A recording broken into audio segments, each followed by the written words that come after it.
ఆ, పద్మ, నేను మన అబ్బాయిని స్కూల్ దగ్గర దిగబెట్టి వస్తాను. ఆహా. ఏంటి అలా మాట్లాడతావు ఏంటి?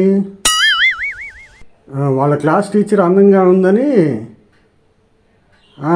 ఆవిడతో మాటలు కలపటానికి వెళ్తున్నానా? ఊరికే ఎలాంటి మాటలు మాట్లాడకాకు. ఎలాంటి మాటలు మాట్లాడతావే? నాకు అలాంటి ఉద్దేశం ఏం లేదు.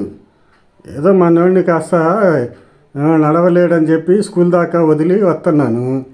ఏదో మనోడి పట్ల కొద్దిగా శ్రద్ధ చూపి బాగా పాఠాలు నేర్పించిద్దని ఆ టీచర్తో ఏదో 4 మాటలు మాట్లాడుతున్నాను తప్ప అలాంటి ఉద్దేశం నాకేం లేదులే. అట్లాంటి అనుమానాలు పెట్టుకోగాకు. Over action చేయకరా. ఇలాంటి మరిన్ని మంచి వీడియోల కోసం నా ఛానల్ని సబ్స్క్రైబ్ చేసుకోండి. మీ బంధుమిత్రులకు షేర్ చేయండి, లైక్ చేయండి. మీ అమూల్యమైన అభిప్రాయాలను కామెంట్స్ రూపంలో తెలియజేయండి.